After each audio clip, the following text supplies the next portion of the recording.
On this episode of the Sports Opinions Podcast, Rays fan Gio joins the show as we talk about his tweet that made him famous, his beloved Tampa Bay Rays, heavyweight champ Andy Ruiz, and the Cleveland Browns.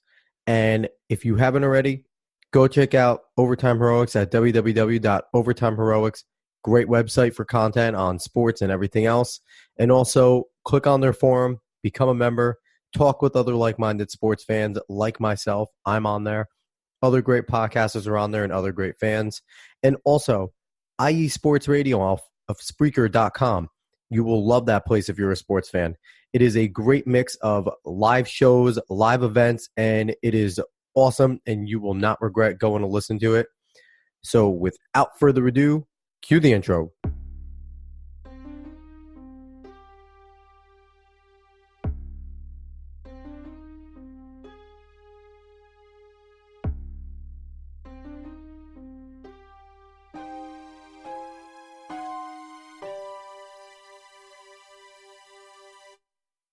What's up, sports fans, and welcome to the Sports Opinions Podcast. I'm your host, as always, Alex Cuesta, and with me today is definitely my first, I want to say he's a super fan. He has a cool story. He's going to tell it. Lenny Ferraccio, better known as Rays fan Gio on Twitter. What is up, buddy?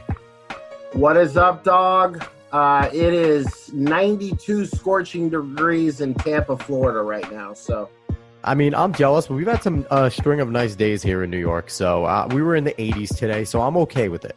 Not bad, not bad. So let's jump right into it.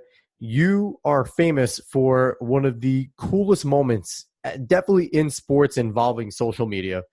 In 2014, you predicted the 2016 World Series, which is mind-blowing. Give us a little bit. I read some stuff on, your mindset when you did it, but I want to hear it from you. What made you write that tweet? And then when it started to blow up, what was that like? Well, originally being from Ohio, I eventually got to Tampa Bay, Florida in 2004. And, I've always been a Browns fan, Cavs fan, Indian fan, all those teams. But living in Tampa, I had two young kids. And I became a really, really, really big Tampa Bay Rays baseball fan because, I want to take the kids to the games, let them choose who their teams are. And my son was about 4 years old, and he really gravitated, amazingly, to Delman Young for the Tampa Bay Rays. So, listen, he was a gamer, okay? Delman Young was an absolute gamer. That is a great guy to gravitate to. Oh, yeah. But and what's classic is one of the first games we ever went to, Nicholas met him and got his autograph and told him to hit a home run. And when that game, he hit 2 home runs. So, yeah. We used to go to spring training. We go to 30, 40 games a year. So I started to become a real big Rays fan. And then in 2008, we go to the World Series. And I'll tell you what, it was just so much fun watching this young team grow. And the leader of that team, was Joe Madden. One of the, I think he's a lock Hall of Famer now, taking the Rays to the World Series and winning a ring for the Cubs. I really think he's a lock Hall of Famer. Well, the day that I tweeted the famous tweet was November 4th, 2014. It's the day that Joe Madden decided to leave the Rays and sign with the Chicago Cubs. And I got to admit, I was devastated about it, okay? Mm-hmm. And I'm just thinking, I'm going to tweet something goofy. So I tweet in 2 years, the Tampa Bay Rays, I'm sorry, the Chicago Cubs, led by Joe Madden, are going to play in the World Series. And I'm thinking, man, who could they play? And, telling you that, I had been an Indians fan. I knew about their young pitchers. I knew about Kluber and Bowers and all those guys, Cookie Carrasco. So I thought it wouldn't be cool if they played the Indians. So I go, 2016 World Series is going to be the Cubs versus the Cleveland Indians. And then because both franchises they had such bad luck in their franchise history, I go, and then the game is going to end in Game 7 of the, in extra innings, and then there's going to be apocalypse, and no one's going to win. Well, I just tweeted, never thought about it again, thought it was goofy. Actually, I got to be honest with you, I forgot about it. And then in the middle of October, when the Indians and the Cubs are making this run, all of a sudden, out of the blue, some guy I don't even know, and I still don't know who it is because I lost where that was because of all the tweets that happened because of it. Some guy tweets at me and goes, "Man, you're getting close. How did you know this in 2014?"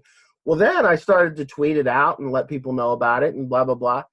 And then the Indians clinched the World Series. The Cubs clinched the World Series. Then it got really interesting. And the day of Game 7, 2 Los Angeles reporters for baseball found the tweet and tweeted it out, and it really exploded during the day of Game 7. And, it's a Game 7, so things can happen. Cubs get a big lead. All of a sudden, you think the ball game's over, and then all of a sudden, Rajah Davis hits the home run in the 8th inning to tie it. Yep. And literally, my phone started to vibrate in like smoke. And then I'm getting interview requests. And then it does go to extra innings. And then there's the rain delay, which is the eclipse. So that's the crazy part. And I've done, you're my 30-second interview about the tweet. But what's hilarious is so many cool things happened. Like I was on live Australia sports radio 2 minutes after the game ended. That's cool. Which it was in the afternoon. I got included in a rap song by just a Cleveland his name's Marcus Salas, a Cleveland-based rapper. The song you never made it to the radio or anything. He hasn't been signed by a label. So that was cool. I got interviewed by Skype by The Ellen Show.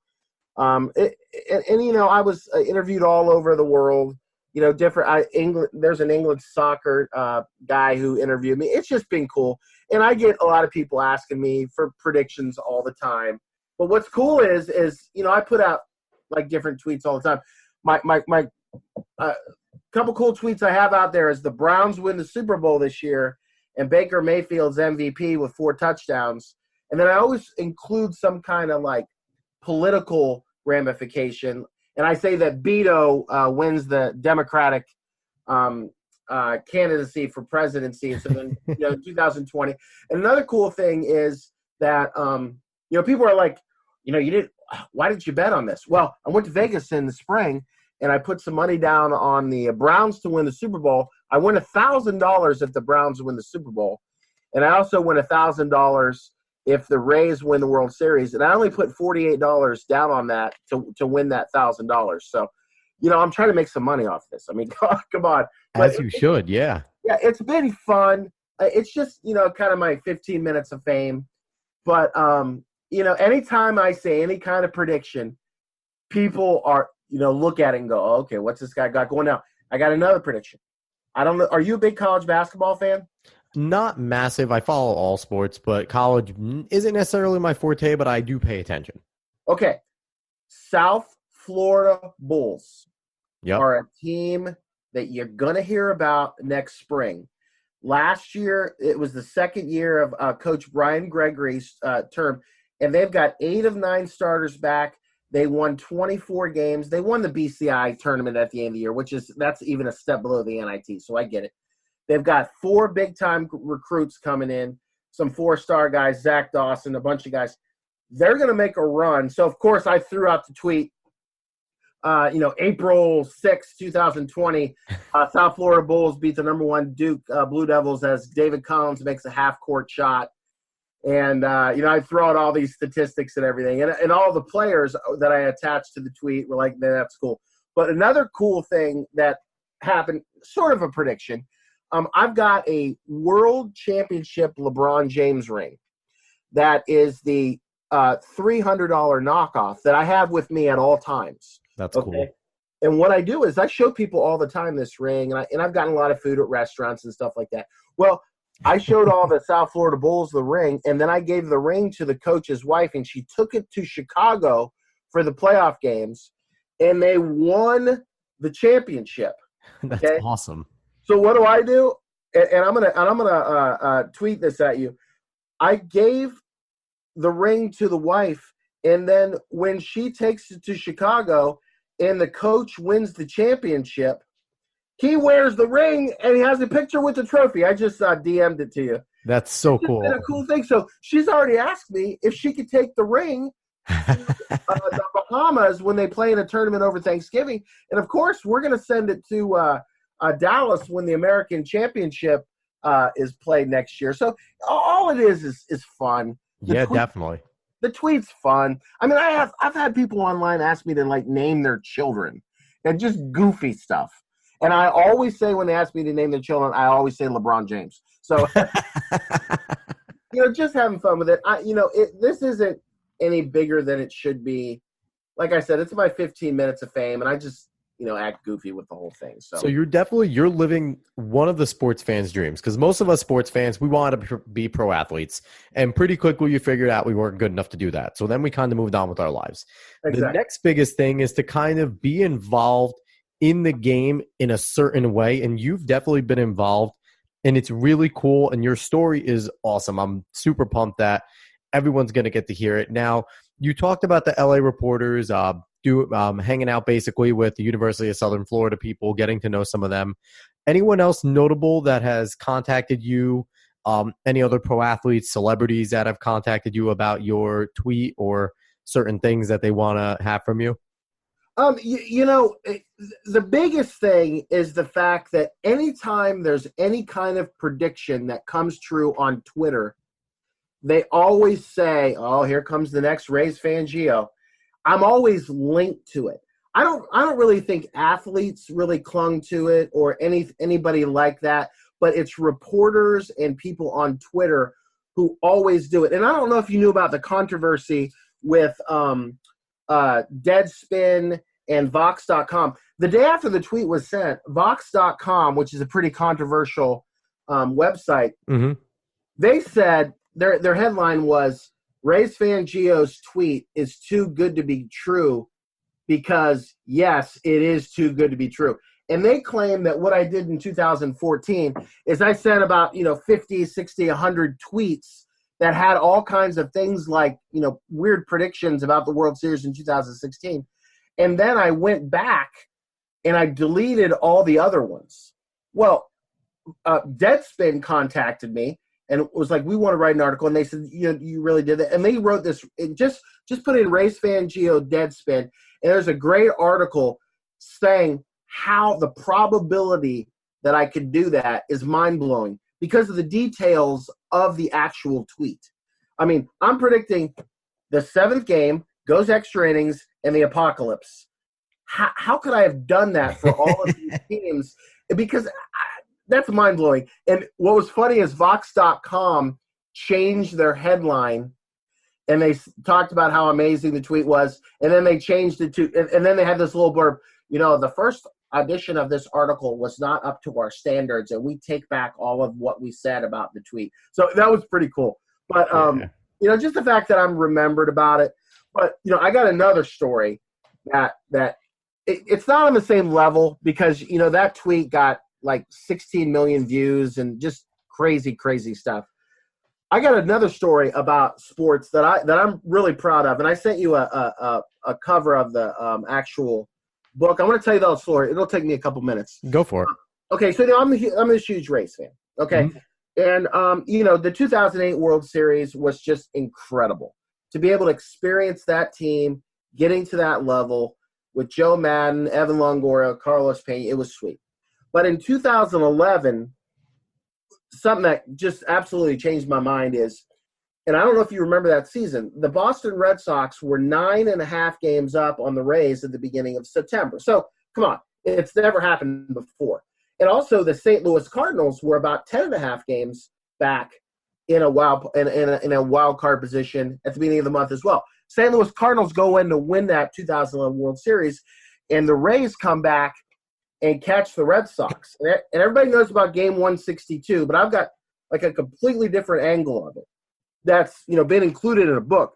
And I sent you the cover of the book. Yeah, I see it. Yeah, it's by Paul Kosak. It's on Kindle. I think it's free now. I've got quite a few soft copies of it, soft cover copies. Well, 6 days before the 2011 season, Matt Moore was a rookie for the Tampa Bay Rays, and he was making his first start for the Rays in New York against the Yankees, Yankee Stadium. And he pitches like a 6-hit gem. He goes like 7 innings. And me and my buddy are watching the game in St. Petersburg, my buddy Dennis Allen. Mm-hmm. And I'm like, God, this is amazing. We are only 3 games back now with 6 left, and we were 9. He's like, we got to do something cool. And what I do for my company is I sell a machine called the Poster Maker. So I can make big posters and banners instantly. That's cool. I like that. And of course, I got it in my car, and I'm like thinking, what message could we give the team as we go to the airport? And one of my contacts on Twitter is the person who organizes the Rays flights. So I text her, and I'm like, Vicky, when is the Rays flight coming in? She says it's due to come in at 3:15 in the morning. So I'm thinking, man, what message, very short and sweet, could we give this team? And I just, took off from a Mets back in the 60s, we believe. So I make a banner that says #We Believe. And me and my buddy Dennis go out there, and another one of my buddies, Merrill Frazier, I had to talk him into it. I'm like, come on, man, they need our support. They're coming back. They're only 3 back. We got 6 games left. Let's do it. He comes out, and we are at the airport as the team gets off of their team bus that was, just got off the airplane, and then they get into their own individual cars, and they all have to drive by us. Evan Longoria stopped his car and goes, that's freaking awesome, man. That's really cool. Go home and get some sleep, Ross. Everybody beeped and honked and everything. And then on the games remaining in the home schedule, I was at the games in left field, all the remaining games with the We Believe banner. So all the players knew we were at the airport, 3:15. It's just so cool. Well, we keep creeping. We win another game. Red Sox lose another game. And it turns out game 162, we are tied with the Red Sox. I got the banner in left field. And if you remember the game, the Rays quickly got down 6-0. Who's that? Who's the first baseman for the Yankee? Teixeira. Teixeira hit a grand slam, and we're down 6-0. Okay, so I go to my lucky spot. Now in the book, I don't talk about my lucky spot because I don't want to give it away. But my lucky spot back then was a cigar bar in left field where you could see the game. And my lucky spot was right outside that cigar bar where I can't hear the audio. It's just I'm in the open air, but I can see a TV. All of a sudden, we start creeping back a little bit. I got my son there, and he's got 2 of his friends, and this is a Wednesday night of school night. And my buddy Dennis is like, man, where we should go. It's getting late, blah, blah, blah. We're down 6, whatever. And I'm like, man, it's the last game of the year, bro. We got to go. Oh, yeah, you got to stick that one out. You got to stick that one out. We got to stick it out. The parents don't care if we're late, blah, blah, blah. So I take my son and the 2 kids and Dennis and Meryl, and we go down, and we start about where the bullpen is on the home side of Tropicana Field. Well, we get some hits. All of a sudden, Evan Longoria comes up and hits a 3-run homer to get us in within 1 in the 8th, and we're going nuts. Every half inning, we start moving a little bit closer to the actual, the actual field and closer to the batter's box.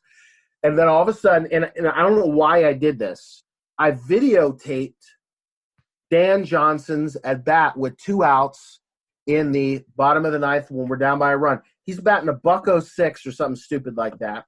But I start videotaping, and I never do that at games. And I'm videotaping it. He goes to a 2-2 count. Game's on the line. We lose, and the Red Sox win. They're in the playoffs. They're in a rain delay, by the way. Dan Johnson hits the ball, and it goes out, and I got it on perfect videotape, okay? And then we tie the game. One of the most famous home runs in the history of Major League Baseball. 2 outs, 2 strikes. You're down by 1. In the bottom of the 9th, if you lose, you could be done, okay? We tie it up. We're going nuts. We get closer. I hope you still have that video. I really hope you have that saved. It's on YouTube. Yeah. It's on YouTube. Awesome. Yeah, I'll send it to you later. It's cool. Pretty cool. And then it gets, the Red Sox-Oriole game gets into extra innings. It gets away from the rain delay, and they start playing again. We're going to the 10th. We're going to the 11th. Then it's the 12th inning. B.J. Upton's up, and all of a sudden there is just this fervor through the stadium. And all of our cell phones have died, but people are verbally telling us the Orioles just got a leadoff double or 2-out double. Oh, they just tied the game with a double. So now they're tied. And we can see the scoreboard changing, but, we're getting word verbally from fans from the press box. And all of a sudden there's this huge cheer when B.J. Upton's up. Carl Crawford dropped the ball, and the Red Sox lost. And all of a sudden B.J. Upton, he's kind of flabbergasted by all the noise in the stadium. He strikes out. And all of a sudden Longo comes up, and everybody knows what happens. He hits a home run to send us to the playoffs. And as he's going around the stadium, I jump in the front row right beside the dugout with the We Believe banner, and we're on ESPN all over the place. Okay. What's cool is it's euphoria. I mean, you've seen the home run so many times. It's just crazy. And so the Red Sox lost, and the Rays win 3 minutes later, and we make the actual playoffs in 2011. We're still sitting there with the Red Sox banner, and my son's on the other side, and he's all over ESPN. It's 12:30 at night, and all of a sudden, David Price walks by, and he recognizes the banner. He goes, "Bro, were you at the airport?" And I was like, "Yeah." He goes, "Cool." He comes over, pours a full bottle of champagne all over my head. That's so cool. You were a part of the team. Yeah, and then he hands me the bottle, and I pour the champagne. All of the fans around us. It was like the greatest 3 seconds of my entire life. I got to be honest with you. It was the coolest thing ever. So, man. While all this is happening, there's a reporter behind us talking to my buddy Merrill. Oh, and he had a banner too that I had made that said, "Do you believe in miracles?" So we have this, "Do you believe in miracles?" and then "We believe." So this is all over the media. And this guy from the newspaper interviews Merrill. And I don't think anything about it. And it's the greatest night of all time.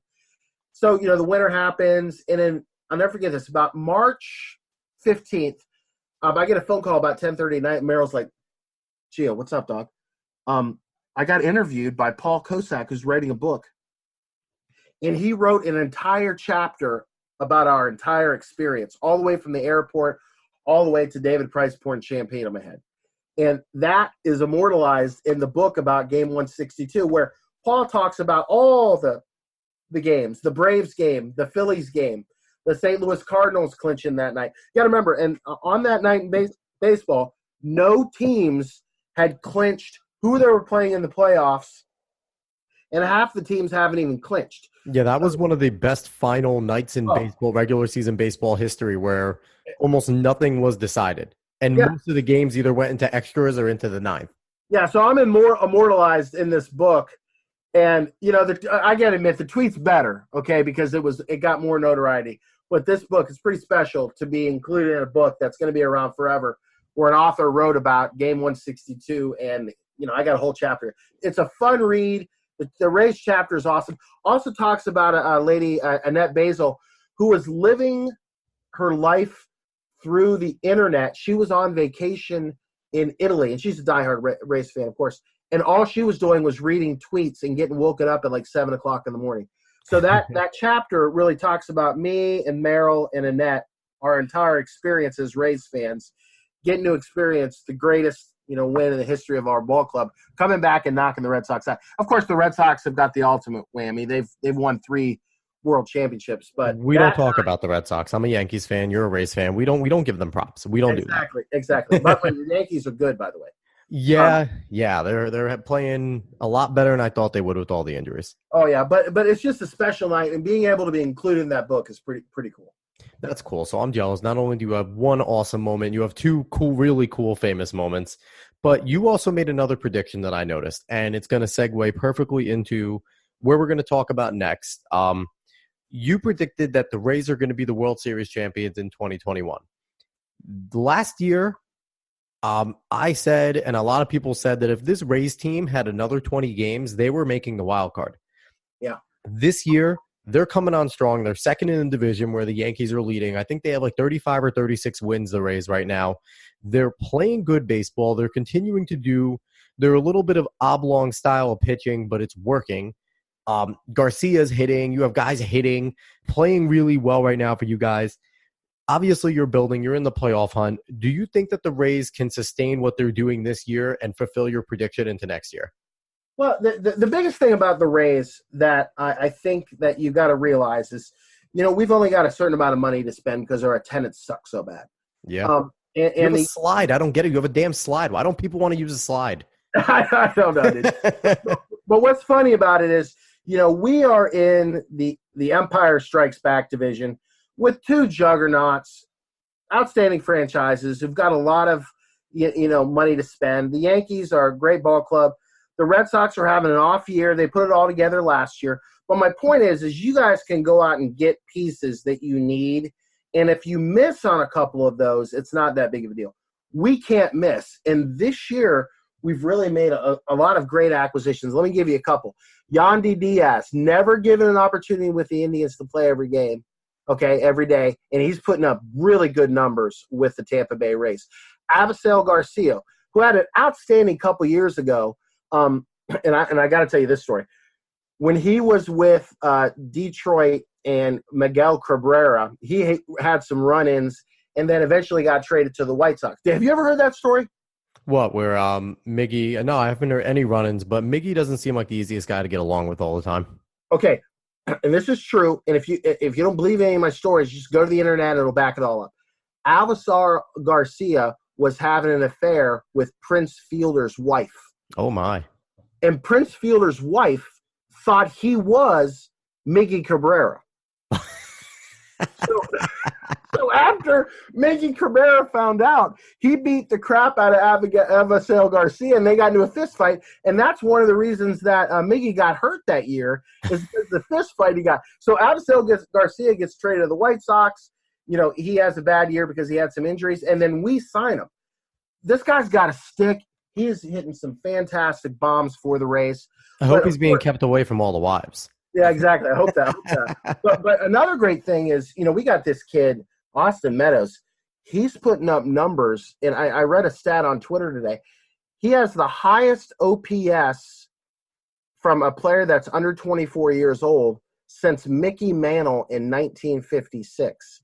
He's putting up numbers that his OPS is like 1,156 or something crazy like that. And we're getting that production out of our leadoff hitter, which is outstanding. Now, I will say, going through a little bit of a slump.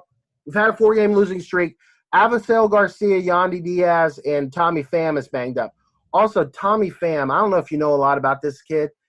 I love the guy's attitude. He's real gruff. He's real short with the media. Great with the fans, though. At FanFest, he was signing pictures, taking photos with everybody, signing autographs. But he doesn't have a great relationship with media, which I could care less about. And he has production on the field. He's been out the last 5 games. Went through a little bit of a slump. And also, I'm sure you knew about this. Tyler Glasnow, started like 6-0 with the most strikeouts, being undefeated since like Roger Clemens. Like 1908, only 2 pitchers started with 45 strikeouts and 6-0 in their first 6 starts. Him and Roger Clemens. Pretty good company. If you think not bad. Yeah, but not bad at all. So we're putting together a little bit of a run as a team. But I will say that the Yankees are eventually going to get healthy, okay? And the Red Sox, they're going to go out and get a couple pieces that they need. So we're in a long. I mean, baseball season is a marathon, not a sprint. I like where we are on June 5th or 6th or whatever it is.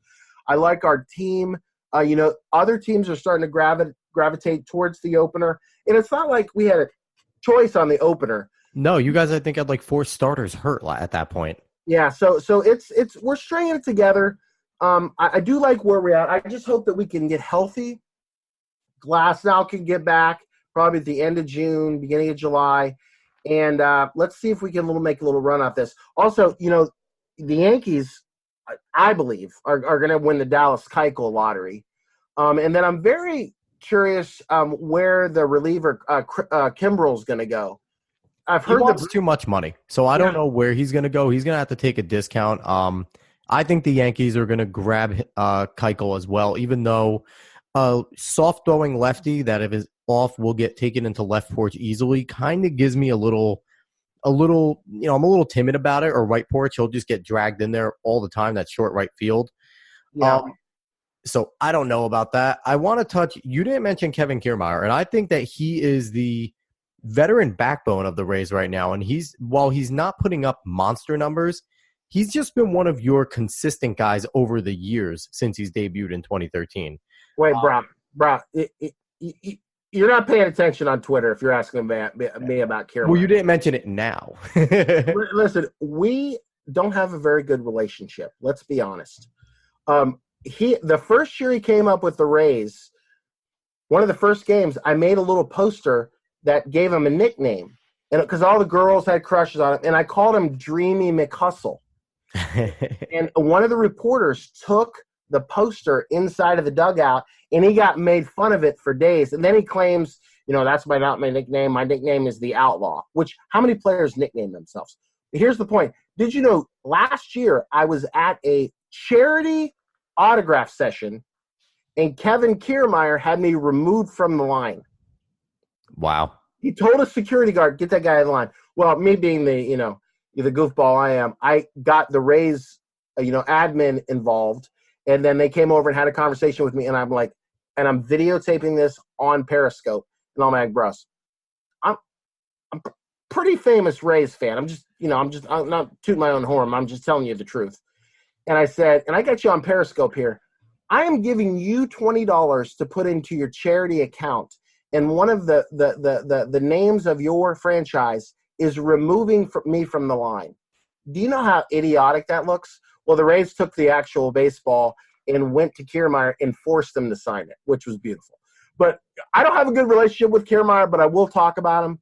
Offensively, he's not dynamic at all. He won't change his game to match his skill set. He's got a lot of speed. You won't see him put down bunts. He strikes out way too much. Now, the problem is he is a platinum gold glover, and he makes plays that are unbelievable. So his WAR, if you look at it as a player, his WAR is good because of his defense. If he could improve his offense, he could be a perennial all-star and be one heck of a baseball player, but he has not improved his offensive skills. And if you notice, like tonight, he's batting 7th or 8th in the lineup. The problem is he's so great defensively. I mean, he's making $9 million this year. $9 million for the Tampa Bay Rays is a lot of money. Yeah. So I would like to, eventually see the guy, like we do to all players. He'll probably get traded. But the problem is, who are we going to put in center field if we don't have Kiermaier there? You know what I'm saying? Yeah, it's tough. And I'm putting this out there because Sports Opinions, we are a fun, loving place. Kevin Kiermaier, make up with Gio. Just it was a fun thing. You said that it was a fun joke. Take it as a joke. Be flexible. Don't be this rigid baseball player that has, so many baseball players are far too rigid. Kevin, make up. Invite Gio somewhere.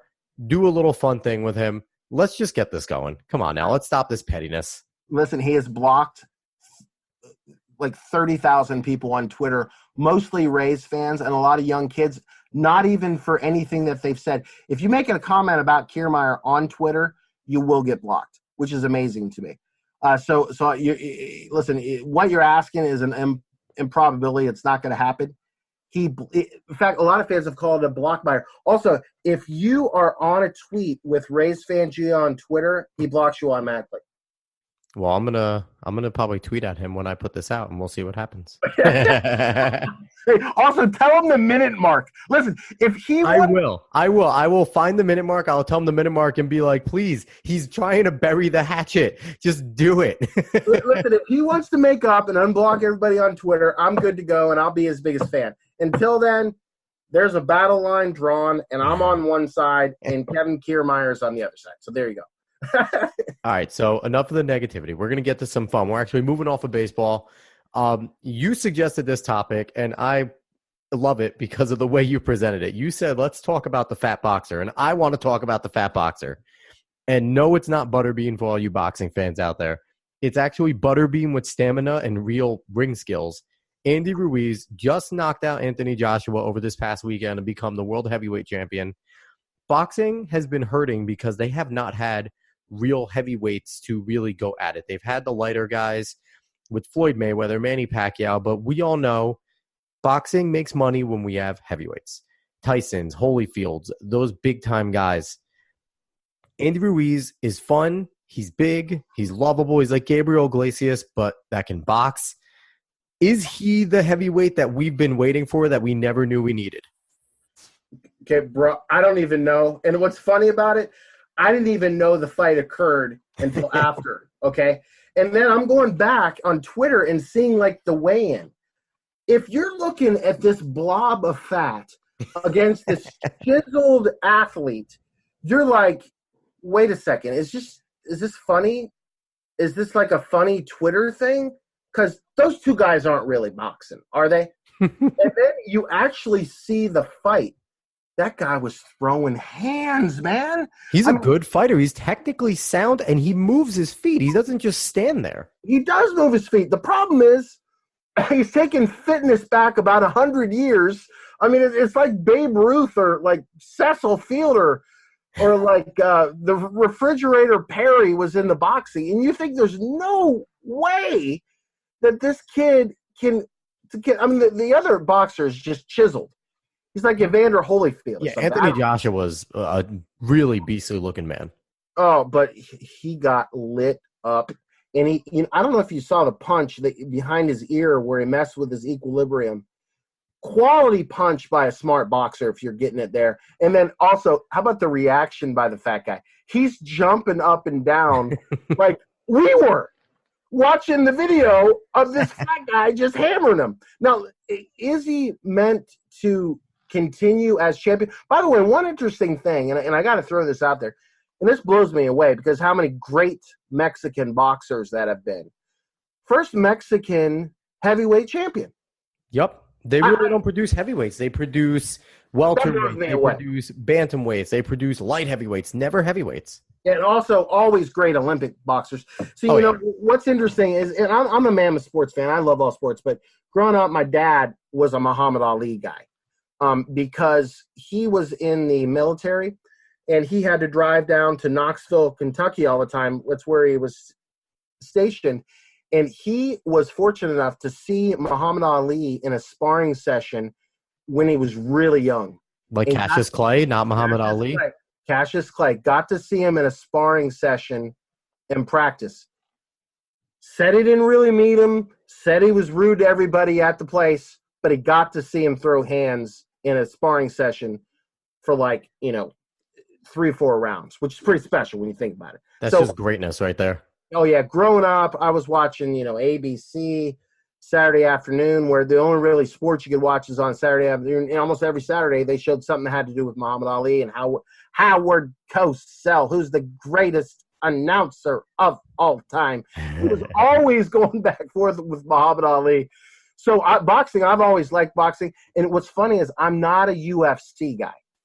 And I know a lot of the younger guys, sports fans like UFC. I don't understand the sport really. I know there's an octagon and there's a fence and you just beat the crap out of anybody. They have to fix the point system. I don't mind UFC. I've never been a huge fan of it. I prefer like high school style collegiate wrestling and boxing over UFC. Yeah. That might get me killed, but still. Yeah, but what's amazing is this fat boxer's just come out of nowhere. And, I got to admit, the next time he does box, I will pay-per-view it or go to a sports bar and watch it. Now, Anthony Joshua was the champion, and he did trigger the rematch clause. So we are going to get Ruiz Joshua 2. So what you're saying is you are going to watch this chiseled specimen of a man try and fight this blob of a guy who might beat him again. Yes, I'm there. Now, I may go to beat up, Buffalo Wild Wings to watch it for free. But I will be watching that fight live because, I mean, it was 7 rounds. It wasn't even like he knocked him out in 2 because he had to. He went 7 rounds. Listen, I was watching Buster Douglas against Tyson live back in the day when I was, in college. Wow. This is at this level, and I can't believe that I didn't watch it live. I mean, of course, who would have known, But I won't miss the second round of it. It's just a great story. It's just, athletes. Everybody is physically fit. I mean, every sport is physically fit. Even NFL linemen, they're big, but they're in great shape. Like Bartolo Colon, when he went yard a couple years ago off James Shields in San Diego. That's the kind of moment this was for fat people. Everyone loves Big Sexy, and Ruiz might actually be able to take that name as well. Oh, Big Sexy. He's great. And all of the stuff afterwards has been great.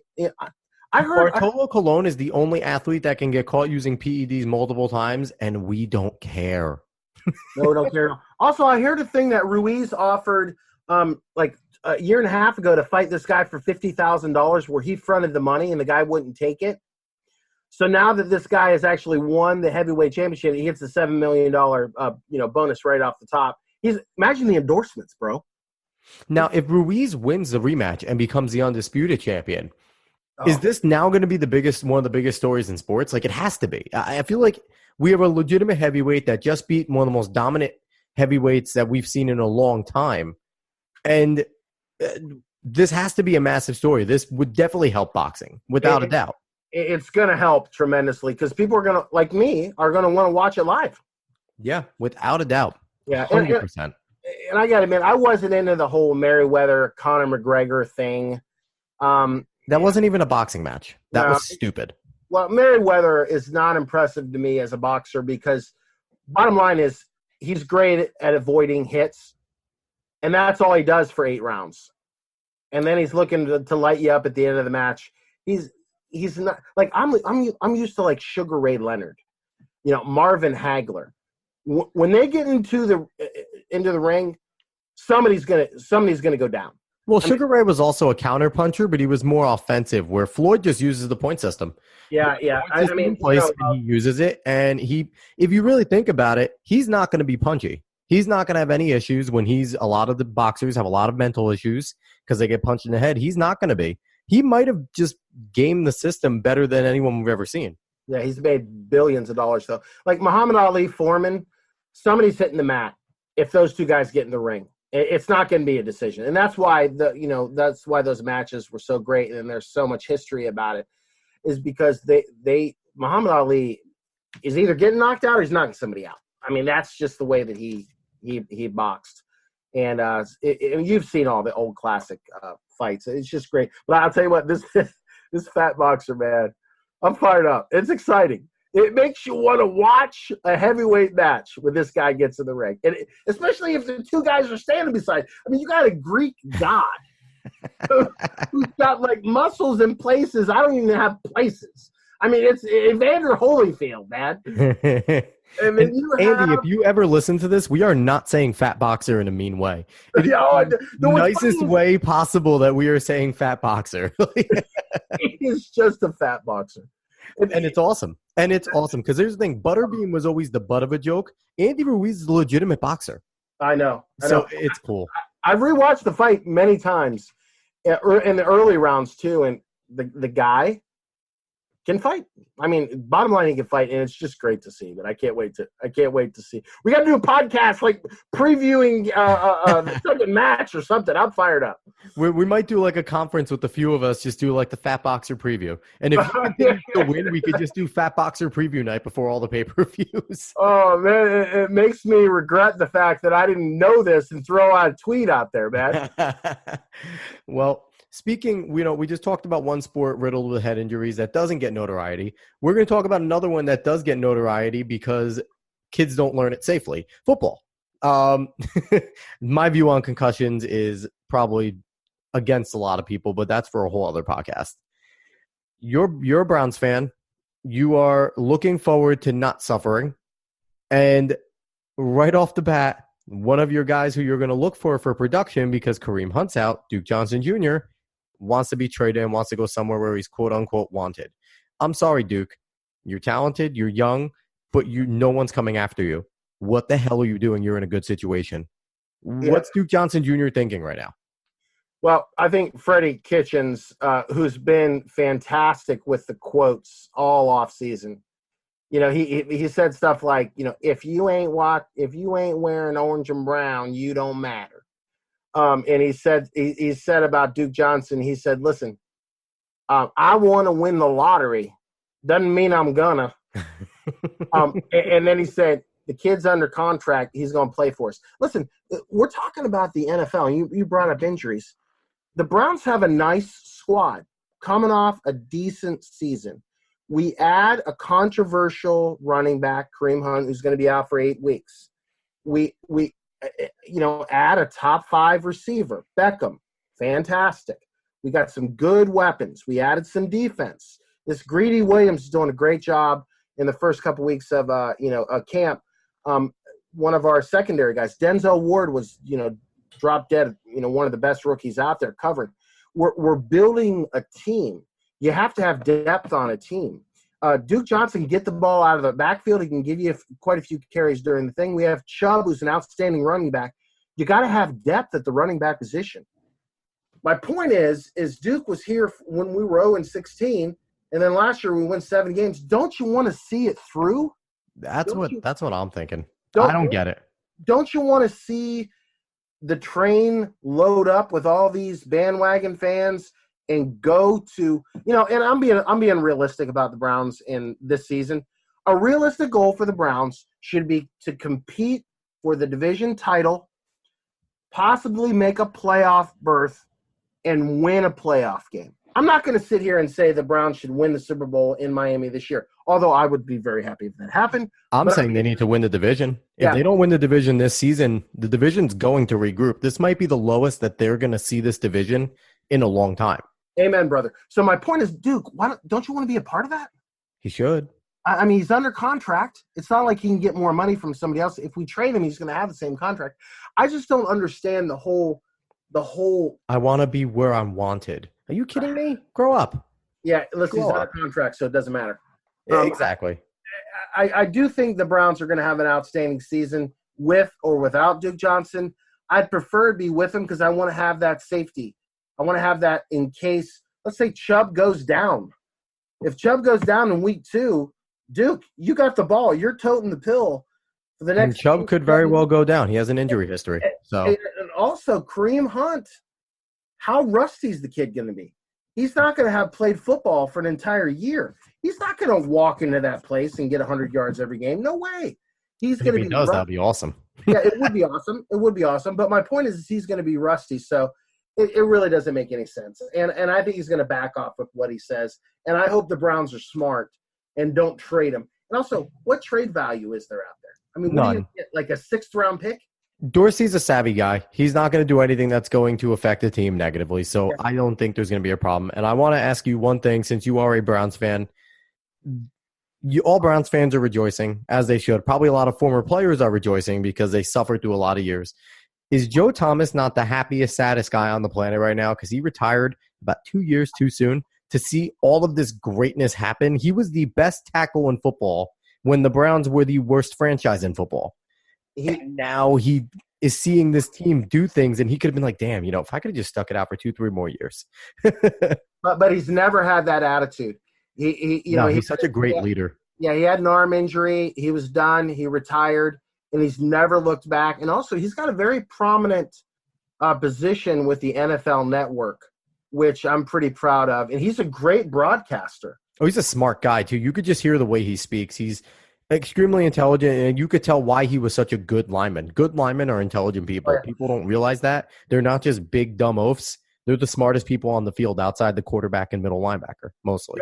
Isn't it fun, though, watching guys who've played the game and see how they transition? Like Romo is an outstanding broadcaster. Witten was the worst guy you've ever heard. and now he's back to playing football. Now he's back in football. So Joe Thomas being able to transition into a great position with the NFL Network is great. And by the way, I'm a big fan of the NFL Network. I was talking to my buddy the other day. What's interesting about the NFL Network and the MLB Network and NBA TV, it makes you not watch SportsCenter anymore. And how that affects you as a sports fan, I don't know anything about tennis anymore. I don't know anything about NASCAR anymore. I didn't even know this boxing match was coming up because I didn't watch SportsCenter and I didn't have to sit through all those highlights. Well, I'm sorry. If you would have watched SportsCenter lately, you would have known that Golden State did this and LeBron did that and the Lakers did this. And that's all you would have known, because as much as I grew up loving ESPN, it has become something completely different. Yeah, and I'm hoping that they refigure it out. Yeah, the Stephen A. Smith show. I predict that. I actually like Stephen A. I don't mind Stephen A. one bit, actually. He's one of the people I like on that network. 24 hours a day, 24/7. I don't know about that, though. He's thrown out there for everything. One more thing about that is I'm just the NFL Network. I can't not watch the NFL Network, especially since the Browns are good. Hopefully good, and it just gives you everything you need. Just shop at one stop. Turn on the NFL. If anything happens in the NFL, turn on the NFL Network. I don't do that to ESPN. My point is, I think ESPN, as we know it, could be done. They're losing money. Oh, I had Jay Crawford on a few podcasts ago, and he said the same thing, that it's a few different things, kind of a product of the time of social media. You don't need ESPN to give you your sports news anymore. You get it on your phone. So that's really a big hit, and they've changed their style, and it happens. And ESPN will continue to be a giant, just not in the same way. Yeah, College Game Day is still a great show. It is. Yeah. And ESPN 30 for 30s. Which I think you'll have one eventually with your tweet. The 30 for 30 tweet is coming, or at least an E60. Something's going to happen. Also, remember I said this. The University of South Florida Bulls, for the winning the college basketball championship, they don't even have any odds yet. There's no odds on them. So if hopefully they start like 8 or 9, 9-0 or whatever, University of Central Florida is 1,000 to 1. If I can get in on that 1,000 to 1 and put $100 down, that could be $100,000. I would get a 30 for 30 if I hit on that tweet, and then my South Florida Bulls win the national title in college basketball. That would be something. I can make $100,000. See, I didn't make any money off the tweet, so. And there we go. And on that note, Lenny, this is a hell of a time. Oh yeah, fun. We need to do this more often, brother. I appreciate it. I appreciate you coming on again. This is Lenny Ferraccio, better known as Race Fan Geo, man with the famous tweet on Twitter. You can find him at Race Fan Geo. I'm Alex Cuesta, host of the Sports Opinions podcast. You can find me on Twitter and Instagram at @A_Cuesta30.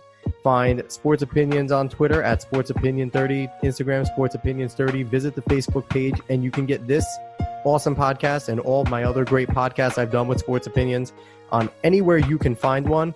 Gio, anything you want to say in closing? Brother, we need to do this again. Get your goons together. We can do a boxing preview for that fat boy again. And then also don't forget the exact minute and time that we talk about Kiermaier and attach it to it. Within 24 hours, brother, you'll be blocked. Awesome. All right. Everyone, again, thanks for listening. Lenny, thanks for coming on. Have a good one, everybody.